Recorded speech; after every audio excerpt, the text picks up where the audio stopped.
Hello, welcome to the channel Why Stories. Enjoy watching. The storm was raging over the city. The distant, thunderous rumbles frightened Rocky, who had half hidden under the couch out of fear. Heavy raindrops were pattering on the windowsill. Liana was standing by the window, gazing into the darkness. Her face was wet with tears, much like the streams running down the glass. When Rocky whimpered again and darted towards the couch, the girl called out to him. "You're such a fool. What are you afraid of? You're sitting here in a warm apartment while the storm is out there on the street. Stop being such a big scaredy cat." Understanding his mistress's words, Rocky turned his tail and, wagging it slightly, guiltily went towards her. The girl patted him on the head. Diego was late again. It happened more and more often lately. Liana understood that in the last month of pregnancy, she no longer seemed as attractive to him, but now she needed his support more than ever. They weren't married, as they both considered having a marriage certificate a useless formality. Could a certificate be a symbol of true love? The child was another matter. When Liana learned she was pregnant, she was over the moon. They had only recently begun living together. Liana came from a small town where she lived with her grandmother. She didn't remember her parents.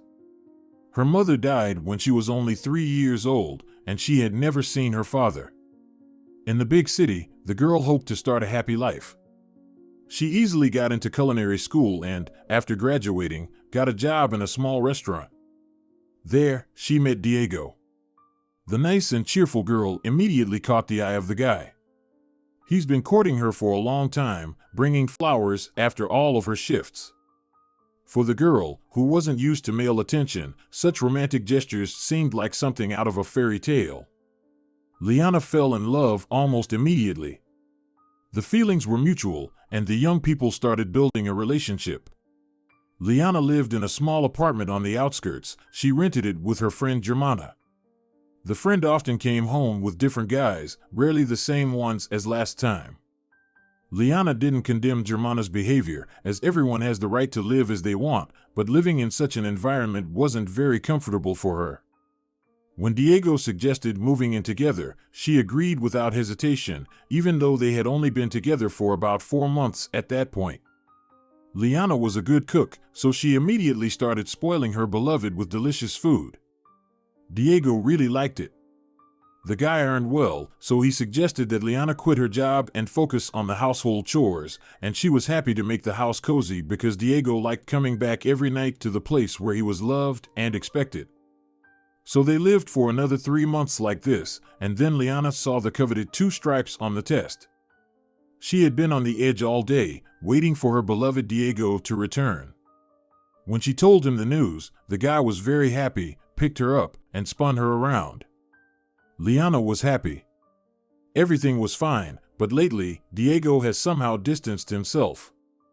He came home late, ate in silence, and went to bed, sometimes even forgetting to kiss her. The girl attributed this behavior to her condition and the fact that she had become less attractive. Attempts to have a serious conversation with her beloved led to nothing. Diego explained that work was taking up a lot of his energy right now, but Liana felt that it wasn't the only reason. And now he was late again. The girl was worried because of the storm. The wind outside was so strong that several large branches on some trees were broken off. "I hope he's okay," the girl thought, staring into the darkness. "I haven't seen such a hurricane in a long time. Maybe Diego is just sitting in the office, waiting for the storm to pass. I would do exactly that if I were him." Finally, she heard the sound of the lock opening. Rocky happily barked, greeting the owner. "Here I am," she said, hearing a familiar voice in the hallway. "It's pouring out there." "Diego," Liana exclaimed joyfully, coming out to meet him. "I was so worried." "What's wrong with you?" The guy chuckled. "You shouldn't worry about your state. How else? You were supposed to come at 6 p.m., and it's almost 10 now. I've imagined all sorts of things." Silly, Diego hugged Liana around the waist and stroked her belly. "Oh, did you feel that?" "She's been like this all day," the girl smiled. The baby inside her moved again. I think I'm going to give birth soon. Yes, it's about time. Okay, don't worry, just a little bit more and you'll feel better. I don't know how much better, Liana frowned. Diego, to be honest, I'm so afraid. Afraid? Of what? Becoming a mom?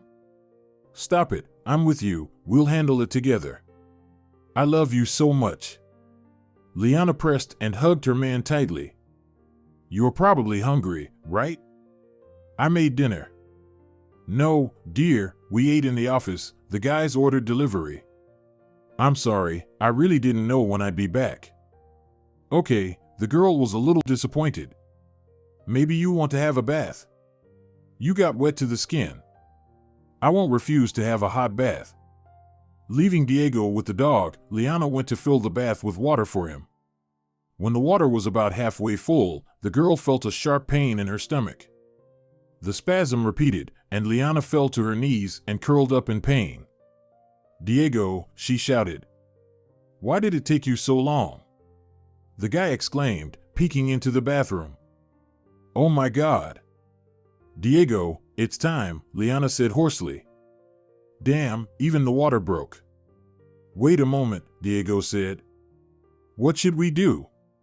Liana looked at him with fear. Can you dress in? Let's go. Get ready to go to the hospital. I can't, Liana screamed in pain. Okay, just sit here for now. I'll call an ambulance, and I hope they'll come quickly in this storm. Diego quickly contacted the dispatch, explained the situation, and helped Liana lay down on the bed. Contractions were getting more frequent, and the girl was in pain and afraid. The time seemed to drag on forever. Diego panicked no less. He didn't know how to help Liana, so he was just holding her hand. After about 40 minutes, an ambulance finally arrived. Checking how often the contractions were, they transferred Liana onto a stretcher and took her to the hospital. Diego followed behind. The childbirth went smoothly, and after just 3 hours, a healthy girl was born. When the nurses brought the baby to her mother, Liana was slowly regaining consciousness. She carefully took the baby in her arms and brought it to her chest. Diego was allowed to enter the ward. Seeing his daughter, the guy smiled, although it was evident he was still afraid. She looks a lot like you, Liana whispered. Just be quiet, I'm afraid to disturb her. Wow, Diego whispered back. What a miracle. So, am I a father now? Yes, honey, Liana answered wearily. This is our daughter. The guy was standing still, watching as his little girl made a soft noise. Diego, Liana suddenly said, you're white as a sheet, and it's already so late. Go home, get some sleep, and we'll wait for you here. The next 3 days, Liana spent in the postnatal department. Diego never came to visit her, citing a heavy workload at work. Although Liana didn't like it, she understood that the guy had to earn money. A couple of times, Germana came to see her and brought fruit. Don't worry so much, Liana's friend comforted her. Diego will be with you. Think about it, he's working, and now you'll have a better life than before. You will devote all your time to the baby, and men are always working. It's okay. Once you get back in shape, everything will be fine. And don't forget, being pregnant can significantly blunt a man's desire. It's not only about losing physical attractiveness. Just think about it, you were quite capricious, and he found an outlet at work, a distraction, so to speak. Do you think so? Liana doubted. He didn't stop loving you, it happens. How would you know? You never had any serious relationships. This is psychology, Germana said with an important look. You'll see, he'll be crawling on his knees before you, begging for forgiveness for being so inattentive. Germana, I think I understand all this, but I have some silly premonitions. This is just postpartum anxiety. I hope so. Now I'm also worried that he won't be able to meet me when I'm discharged because of his work. Oh, don't worry, you can take a taxi. And stop winding yourself up. By the way, when are you being discharged? The day after tomorrow. I would have come to see you myself, so you wouldn't worry, but my new admirer invited me to go to the countryside. Germana, don't worry, and don't even think about me. What if something serious comes of it this time? I would like that, her friend dreamily said. He's so cool, you'd like him. It would be a shame to lose someone like that. Hold on to him tight. And I'll try to calm down. Pregnancy has really exhausted me. Why haven't you given the baby a name yet? Diego said he would come up with it himself. It's very important to him, but, honestly, I've already called her Maricela. It's a beautiful name. Dear, have a rest, and when I return from the countryside, I'll pop in to see you and cuddle Maricela, and I'll tell Diego off for his indifference. He's become a workaholic, even though he didn't look like one. Come on, Germana, have a good trip. On the day of discharge, Diego didn't pick up the phone, although the day before, he had promised to meet them at the maternity hospital. Liana started to worry a lot. She was always a worrier and assumed the worst. What if he had an accident? The girl fretted. Where do people call in such cases? Exactly. Liana figured she'd call Diego at work. Hello, the girl greeted. Can I speak to Diego Fernandez? He doesn't work here anymore. The girl was embarrassed. What? Liana was very surprised. When did it happen? He quit 3 months ago. What? That can't be. He didn't say anything to me. I'm sorry. Who are you? I am, Liana began, but then she suddenly stopped. Goodbye. She hung up the phone in complete confusion. Liana couldn't even imagine that it would all turn out like this. Of course, Diego might not have said that he quit to spare her from worrying. But then, where did he spend all these days? She made a few more attempts to reach him, but each time she had to leave the voicemail. Liana left him a message, but he didn't call back within 2 hours. There was nothing she could do. She had to be discharged and go home with the baby alone. The worst part was that Liana didn't have her apartment keys, money, or a card to order a taxi. When the contraction started, she didn't have time to pack anything, and Diego didn't bring her anything, promising to pick her up from the maternity hospital. When Liana was handed the baby, she tightly hugged the girl, picked up her bag, and walked into the vestibule. There was nobody there. She had been sitting there for a few minutes, gently rocking her sleeping daughter in her arms, and then walked outside. It was a warm summer day, and there were people everywhere. Watching their happy faces, Liana started to cry. She didn't know what to do. Riding the bus with the baby seemed like a bad idea to her. She didn't even know how to get home. She was just standing there, crying, afraid of waking the baby. Liana didn't know how much time had passed. She helplessly sat down on a bench and held the baby to her chest. Her thoughts drifted far away. Liana didn't even realize at first that a man had addressed her. Miss, hey, the stranger gently shook her shoulder. Are you okay? Do you need help? What? Excuse me? Liana emerged from her reverie and looked at the stranger. He had a fancy jacket, glasses in a delicate gold frame, and radiant eyes. The man was in his 50s, and his hair was tinged with graying. Sorry for intruding on your space, the man continued. You're crying, sitting here alone with a baby. Obviously something has happened. Why do you care? Liana replied through her tears.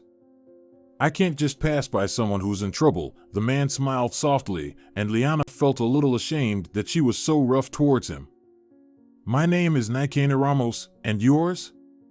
Liana Fernandez. The girl was embarrassed, but she answered the man's outstretched hand with a handshake. What is the name of this miracle? Naikena nodded at the baby. She doesn't have a name yet, technically, according to the documents. I named her Maricela, but Diego.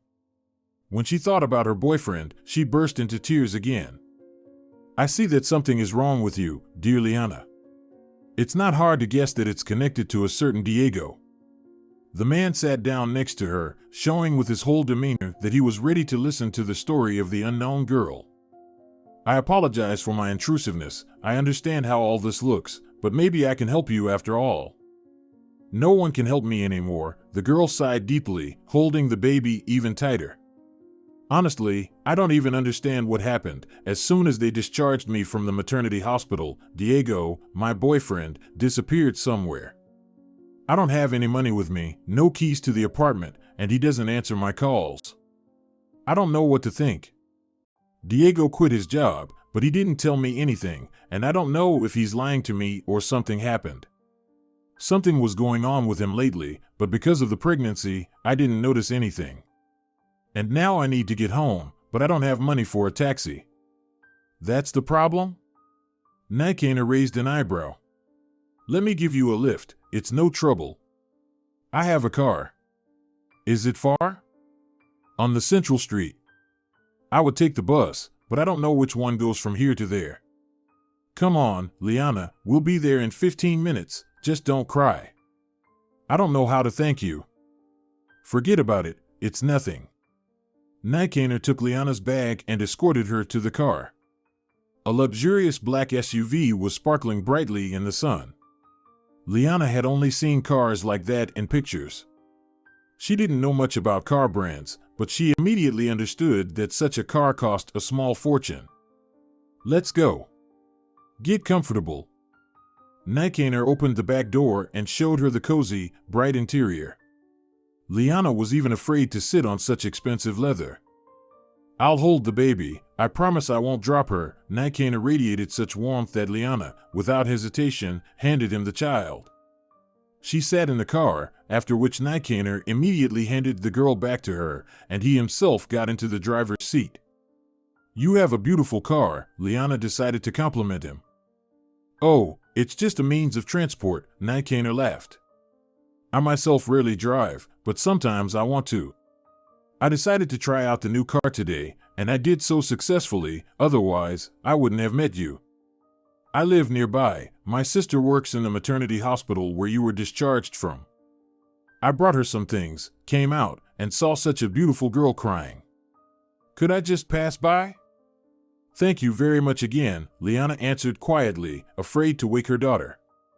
If it weren't for you, I would still be sitting on that bench, completely lost. Your boyfriend let you down. I hope he had a really good reason not to come. I don't know, Liana shrugged. The main thing is that everything is okay with him. Oh, here's my house, the third entrance. When Nikaner parked in the designated place, Liana looked around the courtyard. Diego's car is parked here, she frowned. Why isn't he answering the phone? Did he fall asleep and forget everything? May I help you up?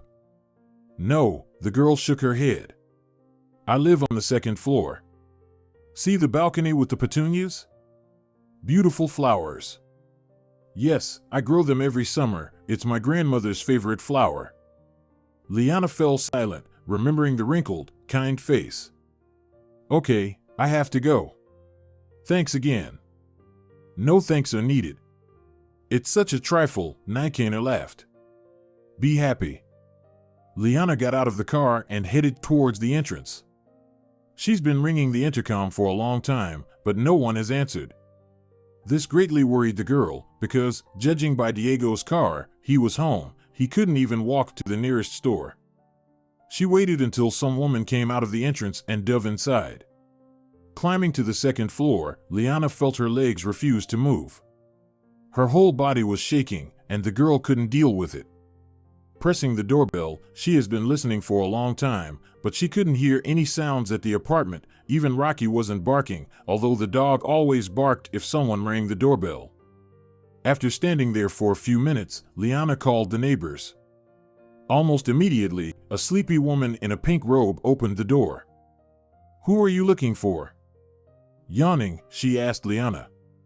I'm sorry, I live in the next apartment, and my boyfriend doesn't open the door. What does it have to do with me? The woman asked displeasedly. Maybe you've seen him or know when he was home last. The neighbor's face reflected deep thought. Oh, Liana, I didn't even recognize you. When did you give birth to the baby? I was discharged from the maternity hospital today, and Diego disappeared, and he's probably not home, although his car is outside. Maybe he's walking the dog? I saw him yesterday, I think. Yes, yesterday evening, he was with a tall girl with heavy makeup. I didn't even say hello, although we literally bumped into each other.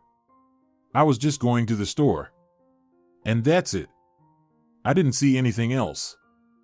Are you sure? Liana was struck by the news. Completely, the woman nodded. Don't you have the keys? You've been living here for a while, haven't you? It all happened so quickly that I didn't have time to take anything, so I left the keys to the apartment, and now we don't even have anywhere to go, and Diego's not picking up the phone. Well, I can't invite you to my place. I'm sorry. I'm not alone, so. No, that's okay, Liana shook her head. I'm not asking for it. I'm just very worried about what would happen if something happened. If you see him, please tell him that I was discharged and tell him to call me. Okay. But, judging by what happened, there's something between him and that girl. How do I explain it? He hugged her, not entirely modestly. Liana hesitated. Maybe you imagined it.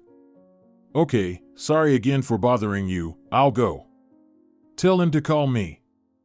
Sure, I'll tell him, the neighbor nodded and closed the door. Liana stood in front of her apartment for a while longer, but no one came to the door. Tears streamed down the girl's cheeks again. The only person she could go to right now was Germana, but her friend wasn't in town, and the spare keys to the apartment were in the purse Liana left at home. Understanding the hopelessness of her situation, Liana slowly began to descend, sincerely hoping that the baby would not wake up anytime soon. As if feeling her mother's worry, the girl began to move. Quieter, my sweetheart, Liana hummed, feeling the salty bitter taste of tears on her lips. She left the entrance, thinking that she had missed the chance to ask for the phone number of the kind man who had driven her home. Looking up, she was surprised to see that Nikanor's car was still in her yard. I knew it, he said regretfully, approaching the girl with the baby. So, wasn't he home? Oh my God, I'm so glad you didn't leave, Liana exclaimed happily. I don't know what to think. I called and knocked, there was no answer, although his car is here and Diego is always driving. And the neighbor said she saw him yesterday evening with some girl. I think I understand everything. Liana, sit in the car for now, we'll figure something out. Already in the car, the girl slowly began to come to terms with her senses. The baby in her arms was still fast asleep, but Liana felt that she could wake up and ask for food at any moment. Liana, Nikanor addressed her as they were leaving the yard. Tell me, do you have anywhere to go? I have a friend, but she won't be back for a couple of days, and I don't have the keys to her apartment. And there's also my grandmother, but she lives very far away, in another city. Then listen. I can offer to rent you a room in a hotel for a while, but I think it won't be very convenient with a child there, so let me drive you to my place now. You can stay there for a couple of days until your friend returns. Moreover, Diego might show up. You never know what might happen in life. It might be very inconvenient, Liana tried to refuse. It's inconvenient to leave a mother with a newborn baby on the street. My apartment is big. I do live with my wife, though. And my son and daughter-in-law are staying with us now while their house is being built. It won't be boring or scary, I promise. But how will they react to the fact that you invited a completely unknown person into the house, especially with a baby? Everything will be fine, don't worry about it. My wife is an understanding person, I think she'll take it well. Honestly, Liana frowned, I feel very uncomfortable, and besides. What is it? Nikanor looked at her seriously. And besides, I don't have anything for the baby. No buts, young lady. I have the desire and the means to help you, so it would be foolish to refuse. Liana didn't argue, although she tried to figure out what prompted this man to approach her and offer help. When Nikanor came out of the supermarket carrying a couple of huge bags, Liana couldn't even guess where they would go next. The SUV was taking them somewhere beyond the city along a noisy highway. Liana, don't be scared. I live in the suburbs. I moved there from the city a long time ago. The place is very picturesque, and the house is big, so you won't bother anyone. Liana just nodded silently. She was very nervous and mostly just wanted to sleep.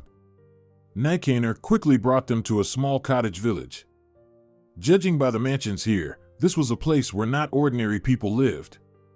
Houses, surrounded by gardens and wrought iron fences, were adorned with lush stucco, and expensive cars were parked almost everywhere. The air smelled of pines.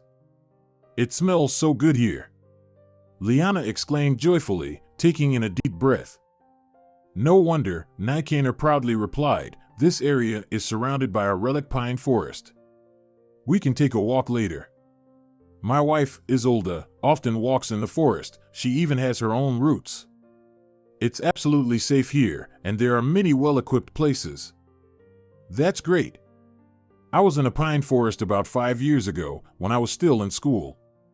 My grandmother didn't let me go to the forest alone, but I still ran away. Here we are." The car stopped at a beautiful wrought iron gate. The pattern was so intricate and filigree that, at first, Liana even thought the gate was covered with some unknown plants with black leaves. The gate slowly moved aside, and Nikaner drove into a large courtyard paved with cobblestones. Some stones were covered with soft green moss. The small house, which Liana initially took for the owners, turned out to be a utility building where a security checkpoint and staff were located. The main mansion was at the back of the garden. It was a magnificent 3-story building made of dark brick in an English style. One wall was completely covered in ivy, and in front of the main entrance there was an elegant fountain in the sun. "Wow," Liana gasped when she saw the house. "That's what I call a palace." "It's not a palace. You have no idea, Liana, how much effort, not just money, I put into building it. I don't need such a mansion, but Isolda insisted on it. She wanted a family estate for a large family. But in the end, we have a son, and he doesn't want to live with us. He got married and cramped into a tiny apartment with his wife. Now they've decided to build their own house, and it's just Isolda and me in this mansion. And why, I wonder, did we build all this? I'd give anything to live in something like this, even for a short while," Liana sighed dreamily. "Nonsense. I offer you to stay here as long as you want, free of charge. I understand that it looks strange. Some unknown man drove up, took you away somewhere, and now he's offering you to live at his place for free." "Yes," Liana nodded, "it's very strange, and I would never have agreed if it weren't for." "All right, don't dwell on the negative," Nikaner said in a reassuring tone. "Let's go and meet the family." The house turned out to be even more luxurious inside than outside. "Hey, is anyone home?" Nikaner shouted. They heard a lively tap of heels from above. Liana looked up and saw a woman descending the stairs. She was a real beauty, a petite woman with a finely chiseled figure, hair styled high, black as pitch, and huge eyes. Liana was standing there paralyzed, still clutching the sleeping baby to her. "Oh," the woman said in a melodious voice, "it seems you're not alone. Isolda, meet Liana and her daughter, Maricela. This lovely lady is my wife, Isolda." "Nice to meet you," the woman said softly, surveying the guest from head to toe. Liana felt strong embarrassment under the gaze of Isolda's deep gray eyes. "Well, Liana and Maricela, welcome. Isolda, the girls are in a bit of a predicament, so they'll be staying with us for a couple of days. Please help them get settled, the baby will wake up soon." "Really?" Isolda raised an eyebrow. "Let's go, dear, we have a spare room. The maid's work time is over, so we'll have to do everything ourselves." "Of course," Liana replied, feeling scared. "I didn't even." "Don't be afraid, and don't be embarrassed. My husband is a good person. If he brought you here, there must be a reason, and I won't ask about anything unless you decide yourself to tell me." Liana had the thought that this woman might think Nikaner had brought a mistress with a child into the house, but she quickly dismissed these thoughts, realizing that men don't cheat on women like Isolda, and besides, Nikaner was completely sane. The woman led Liana upstairs. Walking down the long corridor, they entered one of the rooms. The first thing that caught Liana's eye was the huge window that took up the entire wall. The bedroom was spacious and bright, decorated in pale yellow tones. "Liana, look," Isolde began, "there's a separate bathroom here, so I don't think you'll have any problems with bathing the baby and the rest. The bed is quite comfortable. Unfortunately, we don't have a crib, so you'll have to sleep together." "Oh, don't worry," Liana blushed. "I've never seen such a luxurious bedroom in my life. Of course, we'll sleep together. Moreover, I'm only staying with you for a couple of days." "Okay," Isolde squinted. "Maybe you'll tell us what happened to you after all." At that moment, the baby woke up and expressed her desire to eat with a cry. "Oh, I'm sorry," Liana said distractedly. "I'll have to feed Maricela now." "Sure, dear, take your time. If you need to take a bath, towels and robes are there. Don't hesitate to take what you need. I'll leave you for now. When you're ready, come down." When Isolde left, Liana breastfed the baby. After unpacking the bags, she found not only diapers but also everything necessary for a newborn, including clothes. This surprised her greatly, since Nijkaner was the one who made the purchases.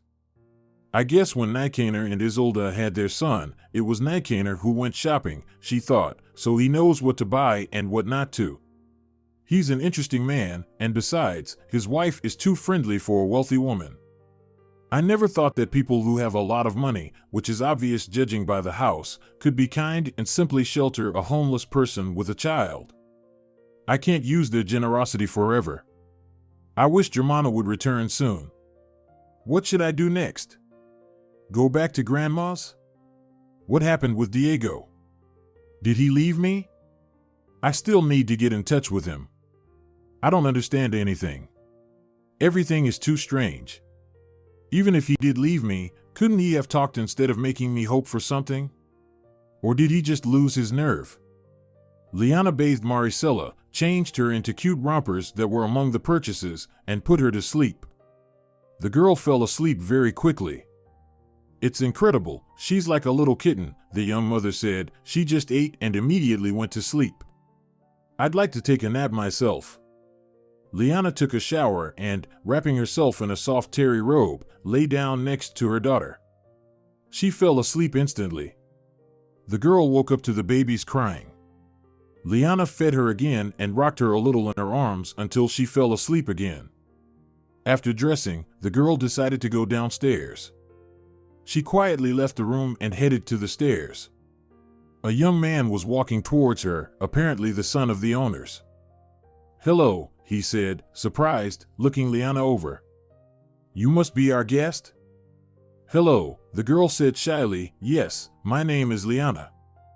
"I'm Christian," the guy smiled. "Where's your daughter?" "I put her to sleep.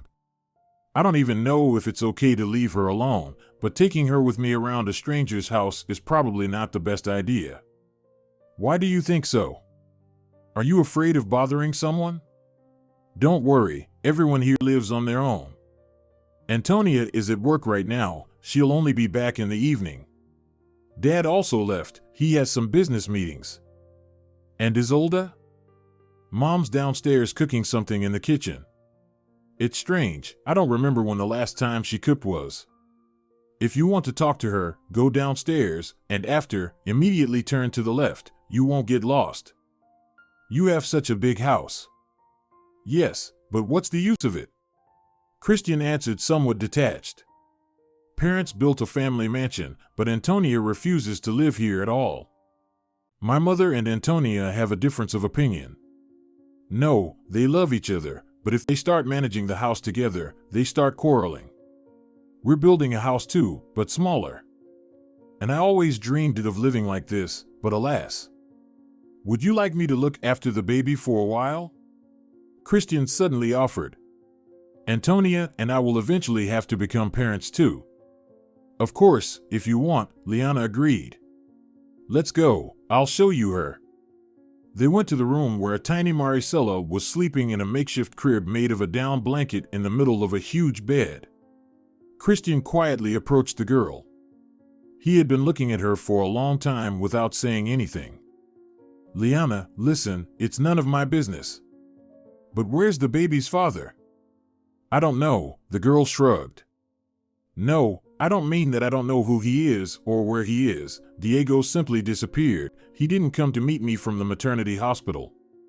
He's not at home. If it weren't for your dad, I don't even know what I would do. What do you mean? Christian was surprised. How couldn't he come? How long have you been together? A year and a half, but now, apparently, he just abandoned me without any explanation. Didn't he want a child? That's the thing he did. That's why I don't understand anything. The last time I saw him was the day before we left the hospital. Everything was fine. There were no signs that Diego had decided to leave us. And the neighbor said that he brought some girl home. Oh, I see. I need to find out everything myself. As soon as my friend returns, I'll go to her place and deal with it.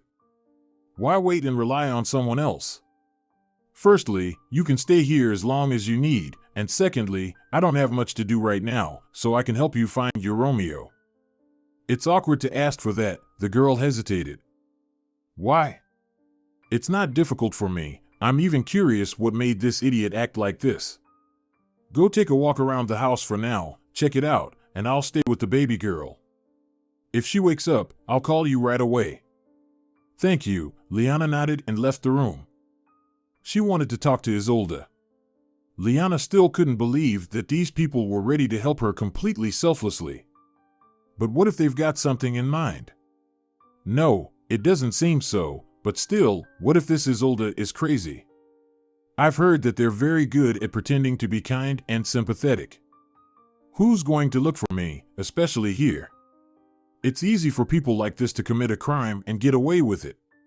What if they're planning to take my baby away? Just knock me down, or at best make me a slave, so that I'd have to clean up these hundreds of rooms here. And I won't even be able to escape. There's so much security here, Liana thought.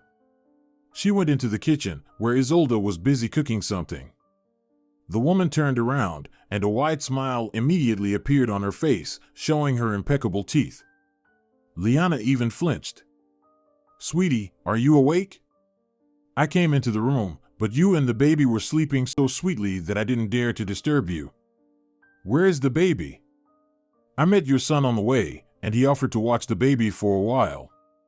Christian loves children. He always wanted a little brother or sister, but it never worked out, and Antonia isn't planning on becoming a mother yet. The girl is focused on her career. She's a designer. Honestly, in her place, I wouldn't worry much. The belly doesn't interfere with drawing. Now you, Liana, tell me, is Maricela a wanted child? Of course, the girl replied, amazed that she asked such a question so directly. We both wanted a baby very much. It seems that not both of you. I talked to Nikaner. He said your man disappeared without a trace. Liana, forgive me for asking so directly, but I need to understand who I'm dealing with to decide whether to help this person or not. Nikaner is an unimaginable altruist, but I'm not like him. Isolda, I'm not offended, Liana replied firmly.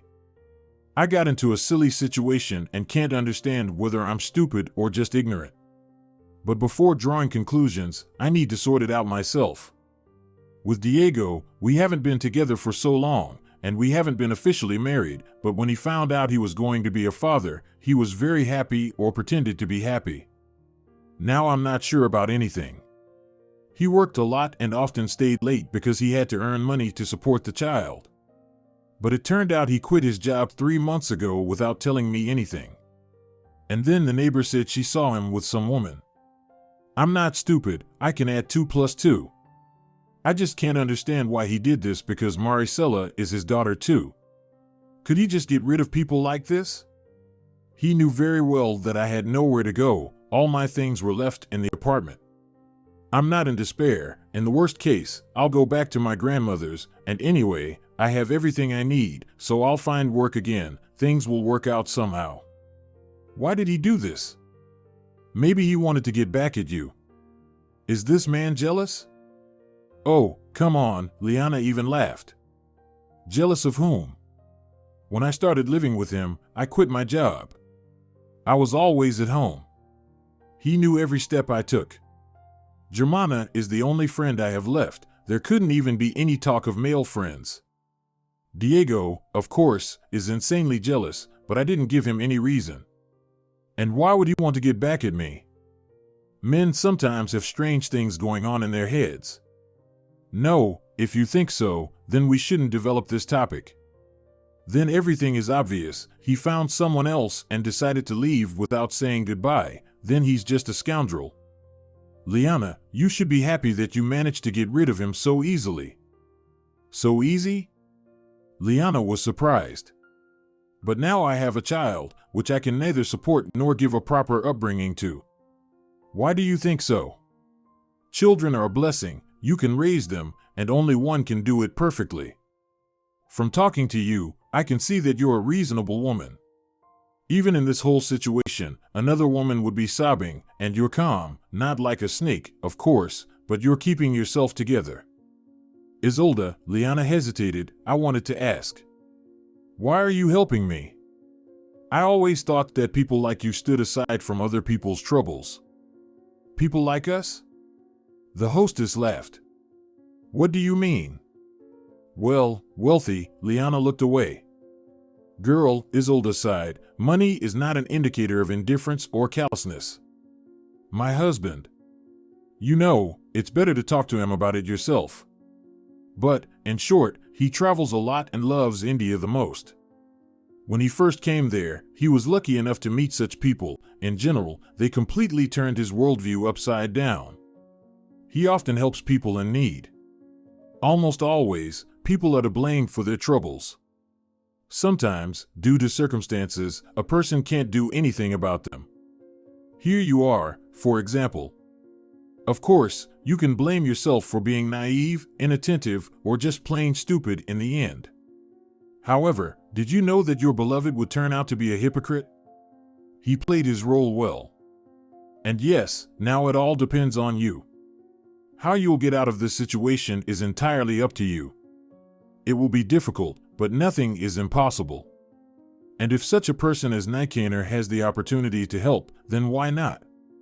Nowadays, few people are capable of selfless deeds. Few, I agree, Isolda nodded, but they exist, and you were lucky to meet one of them. Don't try to find a catch, there isn't one.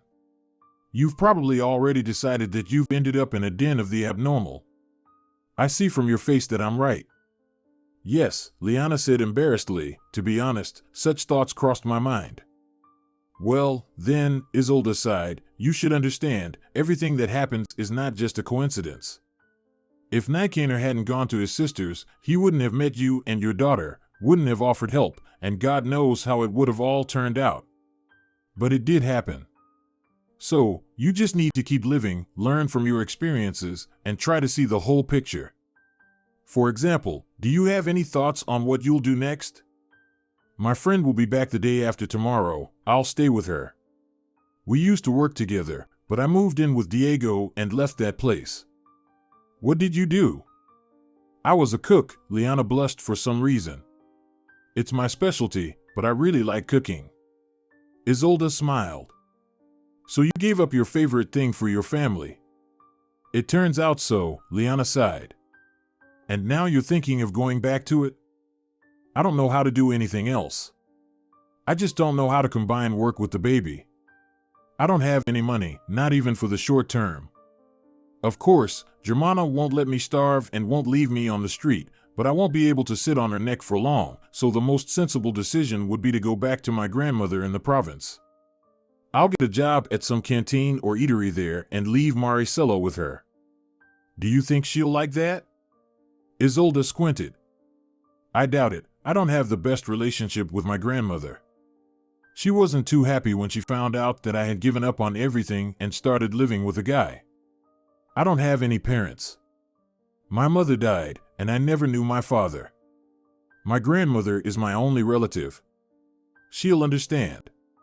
But there's still a chance that she'll refuse. Liana, listen, Isolda frowned. I have an offer for you. In general, I'm currently looking for a cook. A woman used to work for us, but she had to leave due to family circumstances. I can't cook at all. Here, you can assess my culinary delights." With these words, Isolde moved the plate of pancakes to Liana. "Nikaner doesn't come home until the evening, just like Antonia. I don't eat much. Christian works from home, so he's always in the kitchen. If I offer you a place to stay, will you accept?" "Seriously?"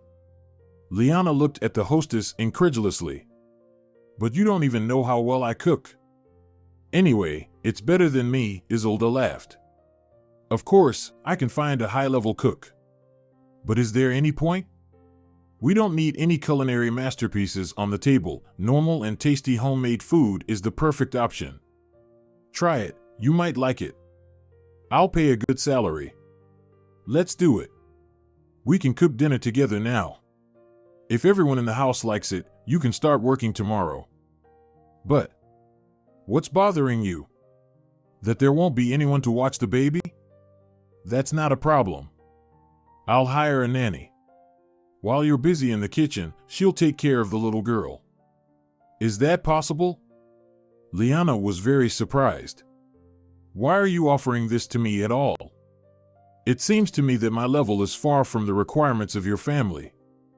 Don't underestimate yourself. A good cook is the key to the health and good mood of my relatives. And I feel that you're exactly that. My intuition never fails, and even the whole situation has worked out so that the cook came to our house when we needed them most.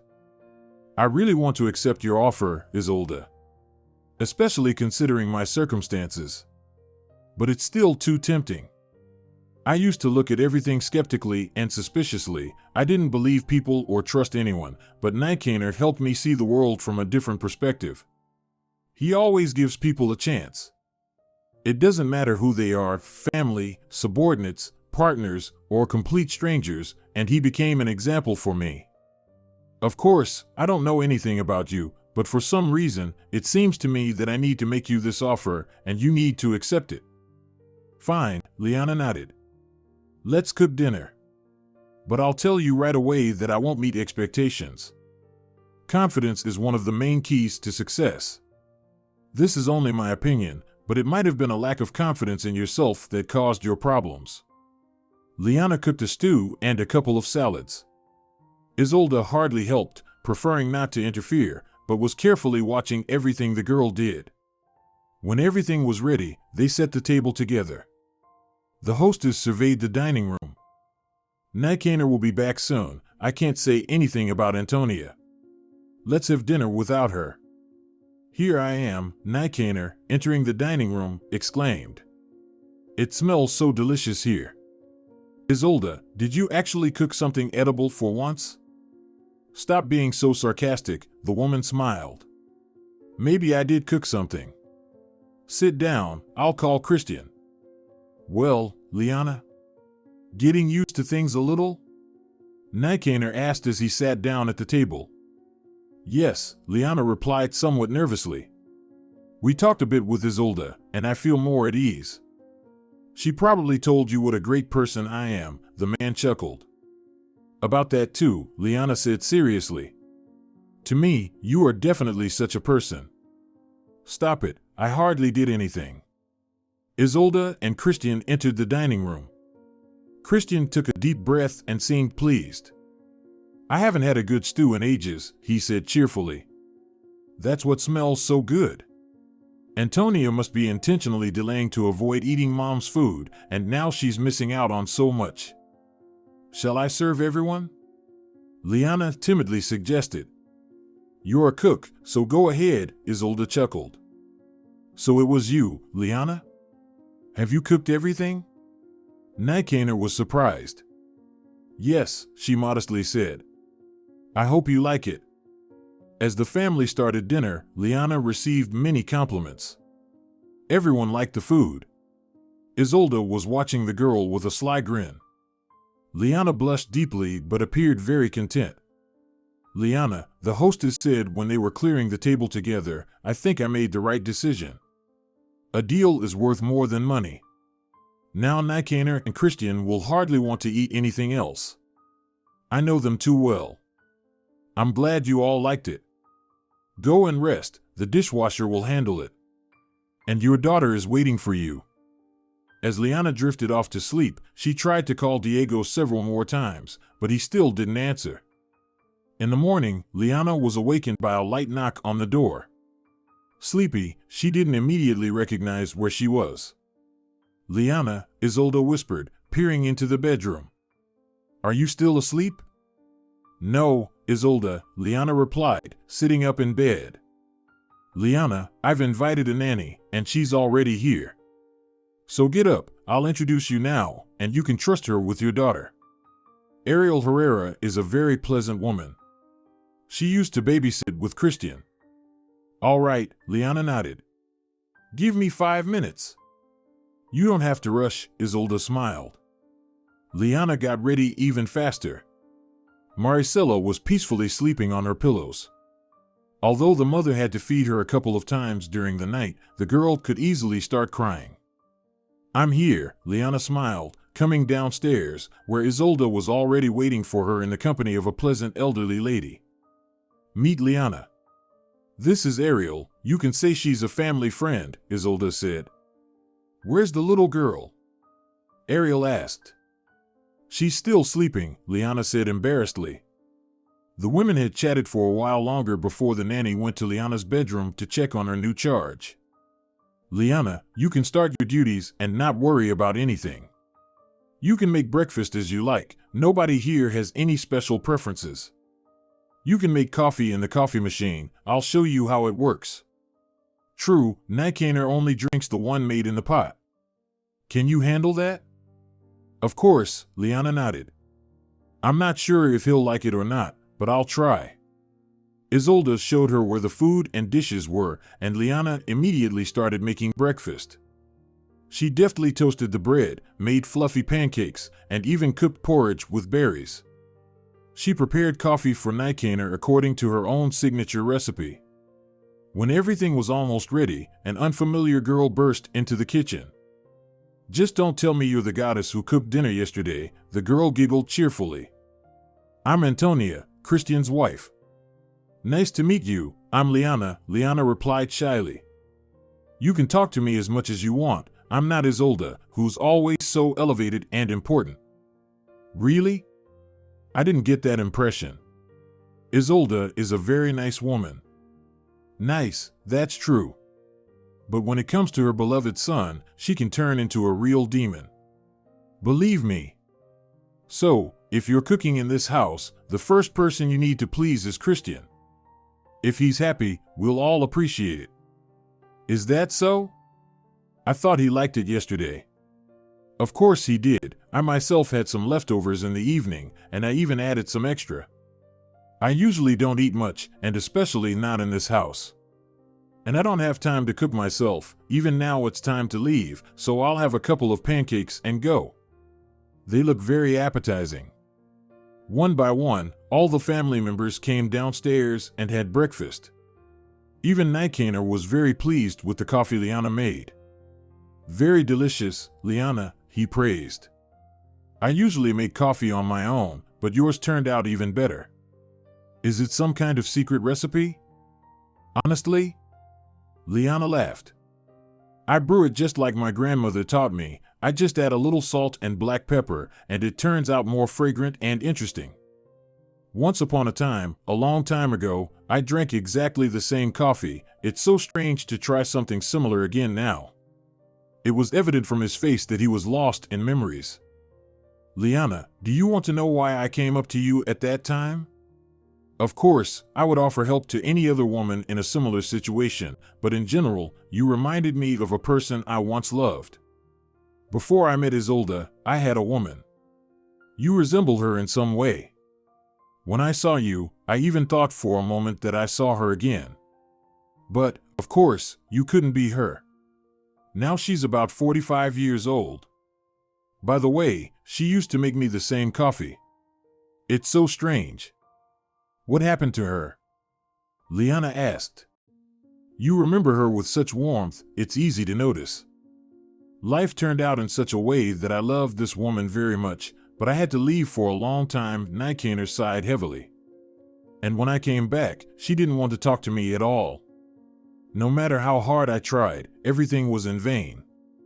I left, hoping that one day she would forgive me. But, alas, I don't even know what she's doing now or where she is, and then I met Isolde. Christian was born. The past gradually let go of me, and I stopped feeling sorry for myself. Being abandoned is very difficult. I was wrong to leave her then. But deep down, I always hoped she would be able to forgive me. I guess I can forgive Diego. He acted despicably, but I don't want to hold a grudge against him. That's right. You have your whole life ahead of you, and now you also have a child. Live for yourself and her, not for some dubious guy who doesn't need you. I don't condemn anyone, but you are the only one for yourself who will be there until the last breath. Learn to love yourself, and then everything will fall into place. Without that, you will be a victim of circumstances forever. Thanks for the coffee again. I'm off to work. I'll look forward to dinner. I'm glad you accepted Isolde's offer. In this house, they never cooked such delicious and simple home-cooked meals. It makes you think again about a huge family. Thank you, Nikaner, Liana smiled. Hello, Germana, Liana greeted joyfully when she called her friend. Liana, where have you been? What happened? Germana, so much has happened. I don't even know where to start. Let's meet, and you'll tell me everything. I can't for now. I got a job. What about the child? I don't believe Diego agreed to stay with the girl. He works too. He doesn't work anywhere. Diego turned out to be such a scoundrel.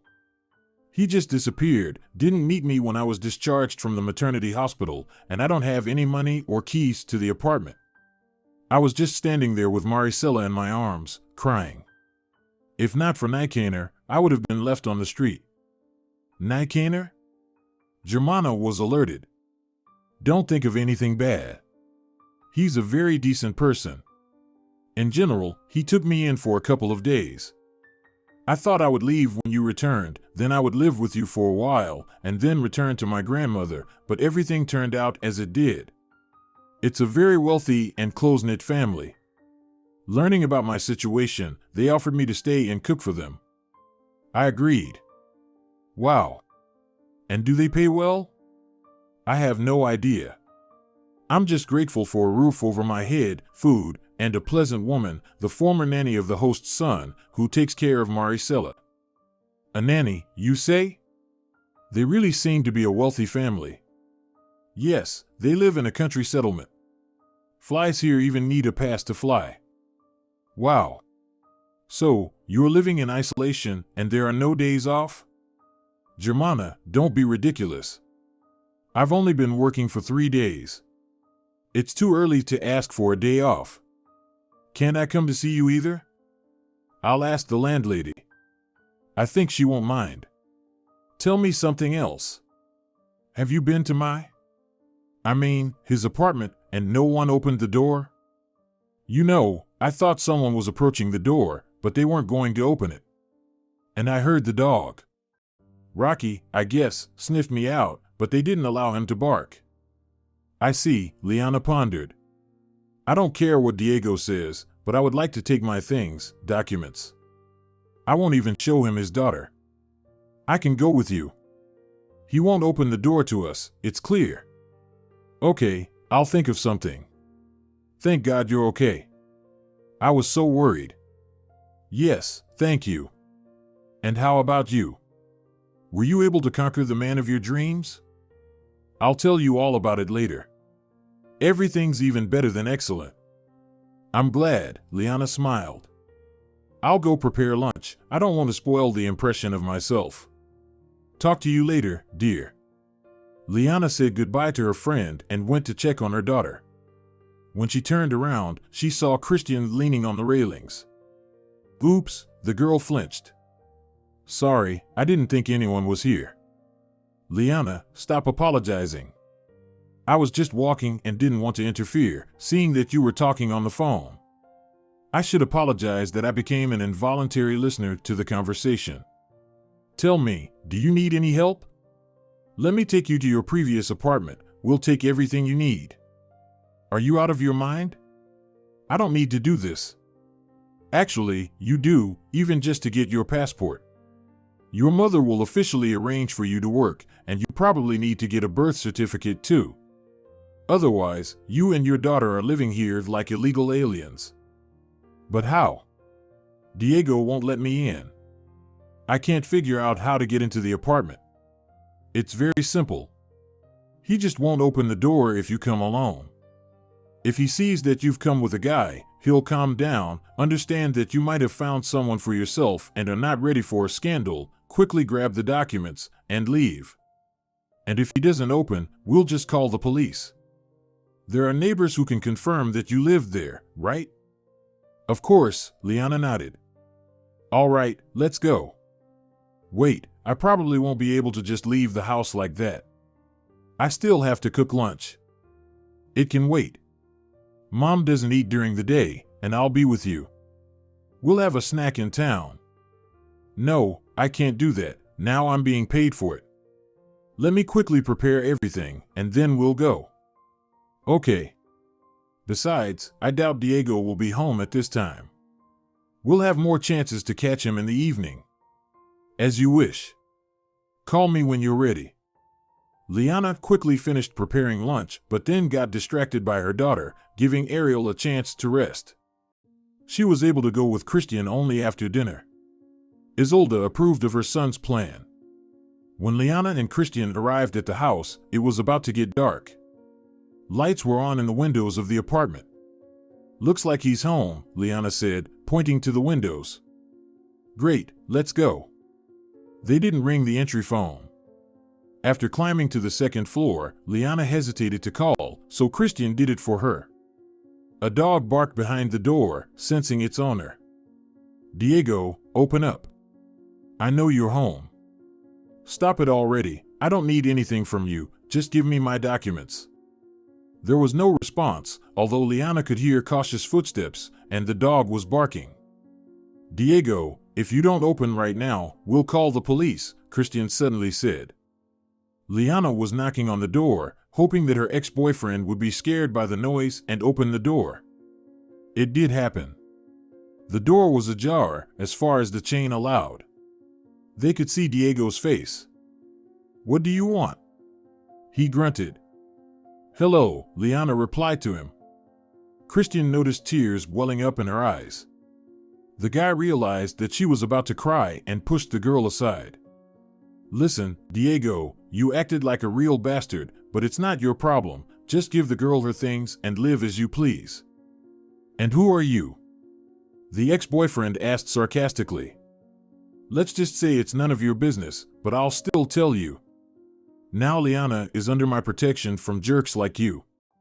And since you didn't bother to explain to her what was happening, I won't bother to explain anything to you. Bring out the documents, and we'll leave. Liana was standing there, trying not to breathe. She heard Rocky barking somewhere deep inside the apartment. He locked him up, the girl thought. I hope he's not hurting the dog. She didn't want to interfere with the conversation. It was disgusting to look at Diego, pitifully hiding behind the door. Diego locked the door, but after a couple of minutes, he opened it again, handing Christian a small folder and a bag. Everything is here. If you need other belongings, you can come tomorrow. I'll gather everything. I don't need anything more. Don't you dare to hurt the dog, Liana said, starting to descend the stairs. As for the daughter, you can forget about her. If someday you suddenly want to see her, then better chase such a thought away right now. Diego shouted something after her, but Liana didn't hear his words anymore. Liana had been working for Nikanor's family for almost a year. Everyone in the house had grown to love both the girl and her little daughter. Maricela was already crawling around, and Ariel often babysat her when Liana was busy in the kitchen. Isolde didn't mind pampering the girl either. Liana didn't think about Diego at all. Germana told her that her ex-boyfriend had found himself a new girlfriend who managed his apartment. But this information was unnecessary for Liana. She simply eliminated this person from her life, not wanting to think about him or dig into the reasons for his actions. It was just not interesting to her. Now Liana's life was filled with new meanings. Her daughter was growing quickly, and Liana didn't want to miss a minute of her life. So after finishing her duties, she would immediately run to the baby. Liana liked her job. She found it pleasant and not too difficult to cook for this family. Isolde paid for culinary courses for the girl from a well-known chef. "Dear, understand," the housewife spoke enthusiastically, "it doesn't mean that we don't like the way you cook. Everything is wonderful. But you should understand that working in this house is not the limit. You have potential. Maricela will grow up, and you'll have a lot of free time. Don't you want to grow professionally and, for example, someday open your own little restaurant?" "Isolde, what do I need a restaurant for, let alone my own one?" Liana answered skeptically. "And what's wrong with that? You've been working here for a year now. Guests came to our house more than once. You should have seen their faces when they tasted your dishes. It was something they never dreamed of. Of course, they're used to having lunch at good restaurants, but the dishes there are cooked without soul, while yours are completely different. If you take my idea seriously, and I recommend you do, then I'll talk to Nijkaner. I think he'll be interested in the opportunity to invest in you." "What do you mean?" Liana was surprised. "It's very simple. Let's ask him to lend you money for a small restaurant. You'll do everything as you wish. Nobody will interfere and impose their opinion. Do you hear me? Just the way you want it.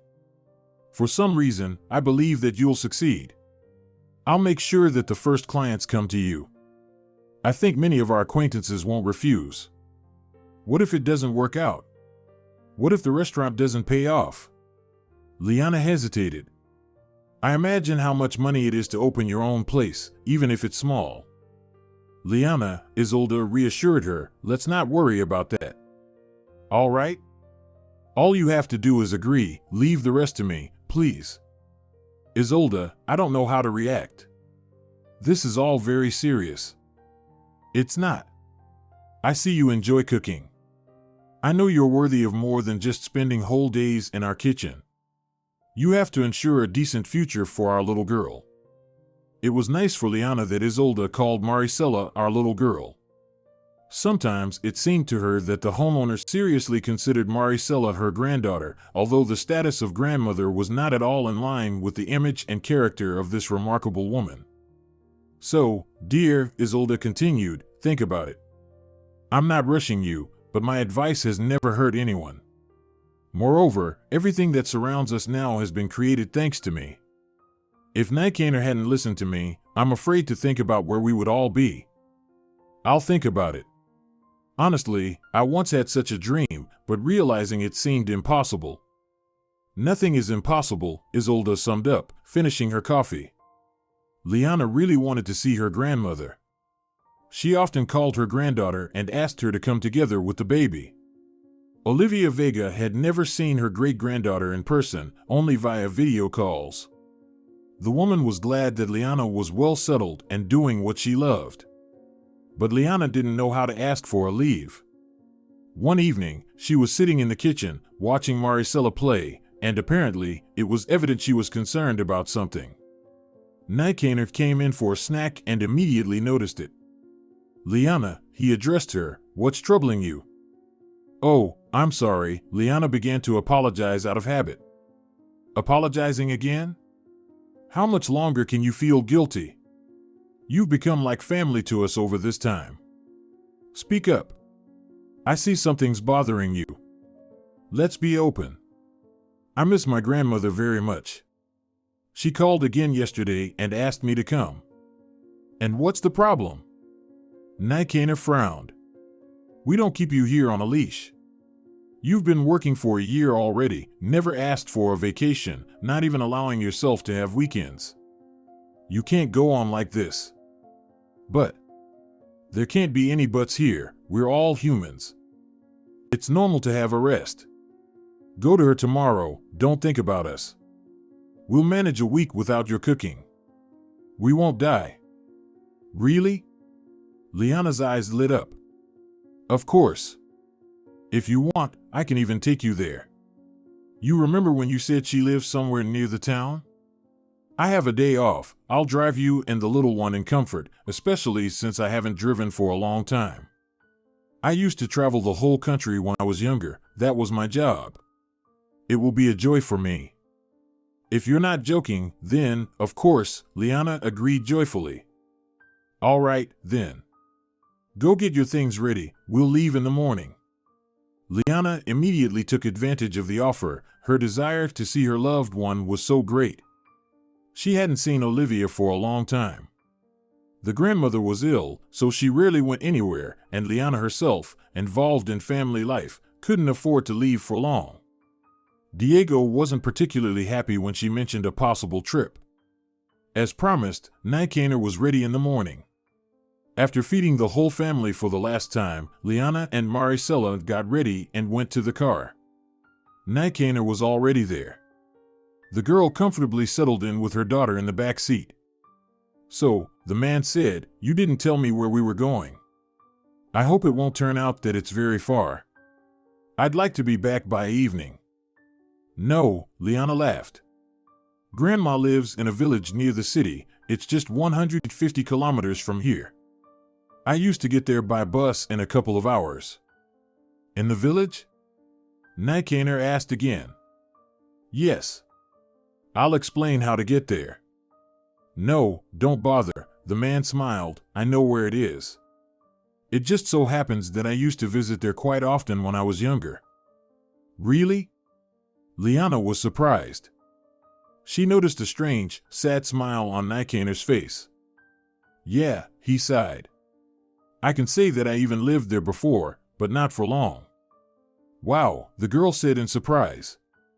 "Who would have thought?" Nicander was driving the car very carefully. But even with this, they arrived quickly. Along the way, the man once again voiced the proposal that Isolda had made earlier. "So, Liana, have you thought about getting into the restaurant business?" The girl blushed. "Did Isolda tell you everything after all?"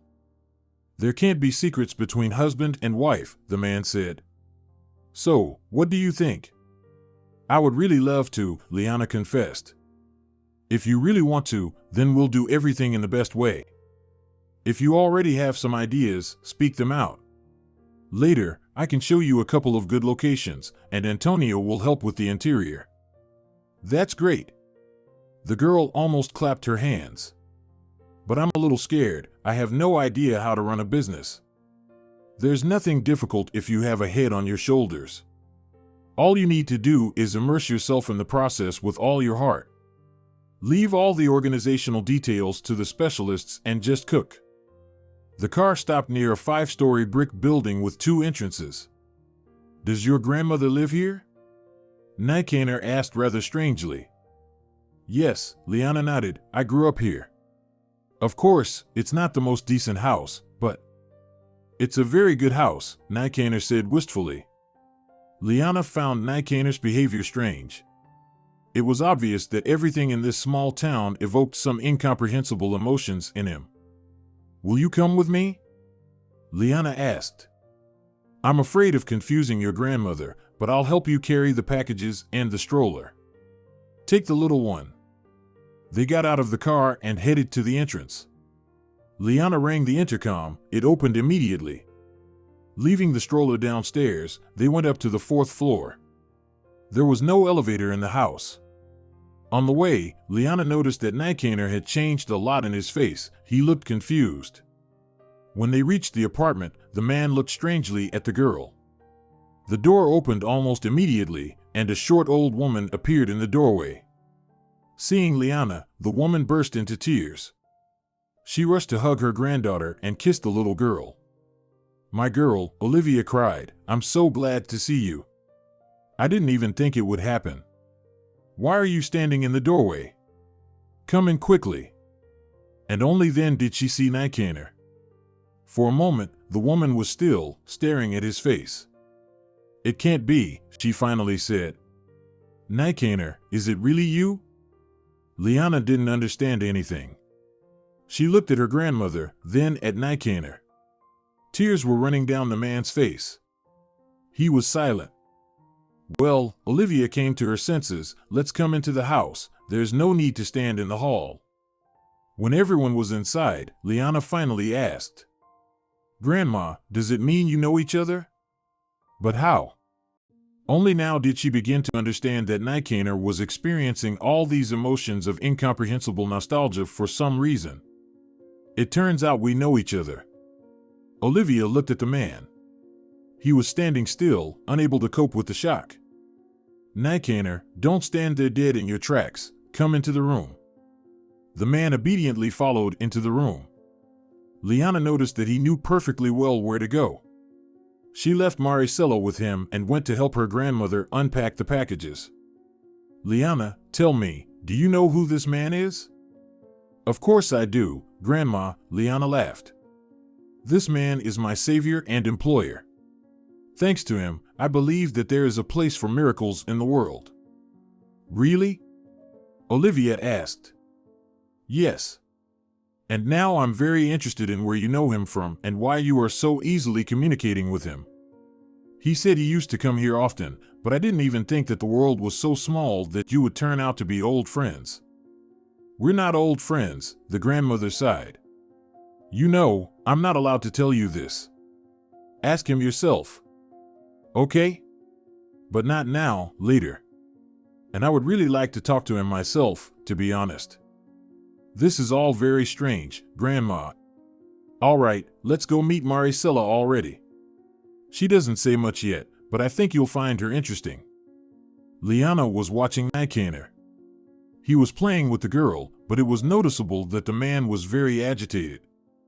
Olivia was sitting next to him and seemed nervous too. Okay, that's it, Liana couldn't stand it. I have the right to know what's going on here. If you need to talk, I'll go for a walk with Maricela, but then you'll tell me everything. She quickly took the girl and left the apartment. After a 40-minute walk, Liana returned. Maricela was falling asleep in the stroller, and the girl hurried back to the house to put her to bed. She gently put the girl in her old bed. The room almost didn't change from the moment she left several years ago. Even her mom's photo was still hanging on the wall, slightly tilted. Liana straightened the photo out of habit and left. Olivia and Nikaner were already waiting for her. From their faces, Liana couldn't understand what the conversation was about. Liana, Nikaner started first. Sit down, please, I need to tell you something very important. Let me leave you, the grandmother said, heading for the exit. Olivia, the man looked at her, don't leave, please. Are you sure? Well, okay. What's all this about? Liana's looked from Nikaner to the grandmother, confused. Sit down, darling, Nikaner patted the sofa next to him. We have a long conversation ahead of us. Liana obediently sat down next to him and prepared to listen. Once upon a time, Nikaner began, taking a deep breath. No, not like that. 25 years ago, I was a young specialist and was sent here to work. At that time, I was a promising designer of oil equipment, and a decent oil field was opened in the village. The corporation I worked for was responsible for the development. So, I took advantage of the opportunity. There was no competition. A few agreed to come here from the comfortable life in the big city, and I had nothing to lose, especially since I needed to gain experience. I rented a room from your grandmother. That's it, Liana exclaimed. Now everything is clear. Wait, Liana, don't interrupt, Nikaner continued. Olivia did not live here alone, you understand. Your mother, Katerina Sans, did not like her mother's decision to rent one of the rooms to a strange man. At that time, she was the same age as you are now. I can imagine what emotions I aroused in her. Katerina didn't like me right away. She understood that a tenant could at least slightly improve the disastrous situation in which the family was in those difficult times, but she couldn't cope with her emotions. She constantly arranged small annoyances for me. One morning, I caught her in the hallway, neatly trimming the laces on my shoes with a knife. Not wanting to wake Olivia, for some reason I started scolding her in a whisper, and she also whispered back in a ridiculous way to justify herself. The situation was so ridiculous that we soon laughed out loud. That's how we became friends with her. Katerina quickly changed her anger to mercy. In the mornings, she brewed me coffee and saw me off to work. It became so familiar that I didn't even notice how I fell in love with her head over heels. Katerina reciprocated. Even Olivia didn't mind. And everything was going well until my contract expired. When it was finally time to come to her, your mother didn't let me in. She didn't even open the door for me. But I was persistent. I made her come down to me in the yard, and we talked for a long time in that funny mushroom on the playground. She didn't forgive me. She swore that she had fallen out of love and found a new man with whom she was happy, and I was a fool and believed her. She said it with such fury. Only now do I understand that it was all a lie, and she was just waiting for me to come down from my heavenly heights to earth to finally honor her with my presence. I then hotly argued that I did everything for her sake. But the fact that she had feelings for another man made me cool down. I didn't want to interfere. What could I do? I didn't even think that she was lying or hiding something from me. Why didn't I insist? Why didn't I go to Olivia? Now I blame myself the most. Nikaner, stop it, the grandmother said in a soothing voice. Katerina made her choice. She didn't tell me anything about your arrival then. If only I could, but... Well, I don't understand anything. So, it was more than 20 years ago. But where was I? Now, Liana, let's talk about you, Nikaner sighed. You see, your mother lied not only about a new man, she didn't say anything about you, and I didn't know anything. Nothing at all. I don't understand, the girl frowned. The man laughed nervously. When I left, Katerina was pregnant. She probably didn't know herself. And then I disappeared, and she was left completely alone. I don't know why she didn't tell me anything when I called. Or was she afraid to distract me or to lose me? Either way, she was wrong, but when you were born, I didn't know that somewhere in the world my daughter was born. Daughter? Liana asked. Yes, daughter. Exactly. Olivia, why didn't you make any attempts to contact me? You knew my number. Katerina forbade me to talk to you.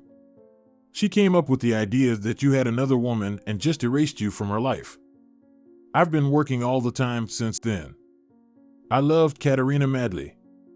You wouldn't believe how I cursed myself for not being able to rise to the level where I could provide her with a decent life. But she couldn't understand that.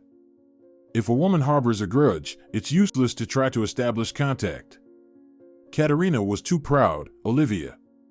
But when she died, when you were left alone with a small child, couldn't you have called me then? Do you think I didn't call? Even the memory of my daughter didn't stop me from doing that. Alas, by then, your number had already changed. I just didn't know where to find you. I thought you'd come someday, and as you can see, I wasn't wrong. All right, wait a minute, Liana said, coming to her senses. Are you saying, Nikaner, that you're my father? Yes, Liana, that's exactly it. Nikaner sighed and buried his face in his hands. But someone else is listed on my birth certificate, the girl exclaimed. My mother always said that my father died before I was born. Why did she have to tell you the truth? Maybe she would have done it someday when you grew up, but we'll never know. No, this simply can't be true. Liana was stunned by the news. Remember, I told you that I approached you then at the maternity hospital because you reminded me of someone? You look so much like your mother. I kept wondering how similar people can be. If only I had known then, everything would have turned out differently. Liana, forgive me, but I really had no idea. This is nonsense. Liana jumped up from the sofa and began to pace the room. No, I don't believe it. You're mixing something up. She ran out of the room, quickly put on her shoes, and ran down the stairs. Nikaner was shouting something to her, but Liana seemed not to hear him. She ran out of the entrance and quickly walked away, without knowing the way. She needed to gather her thoughts. Clouds gathered in the sky, which had previously been cloudless. Distant rolls of thunder were heard. Liana walked, not seeing anything in front of her. When the first raindrops hit her face, she looked up and saw the black sky. Lightning flashed, momentarily blinding the girl, and at that moment, everything fell into place. Liana felt as if she had awakened and understood everything Nikaner had told her. The rain increased, and the girl, wearing only a light dress, instantly got wet to the skin. She ran back to the house through the puddles. Nikaner was standing by the entrance. He was wet to the skin too. He seemed so ridiculous to Liana in his golden glasses and a crumpled jacket against the background of a shabby entrance door that she burst out laughing. "Liana, go into the house quickly, you'll catch a cold, there's a storm," the man shouted. The girl was crying. Tears running down her cheeks mingled with raindrops. She ran up and hugged him tightly. They were standing silently.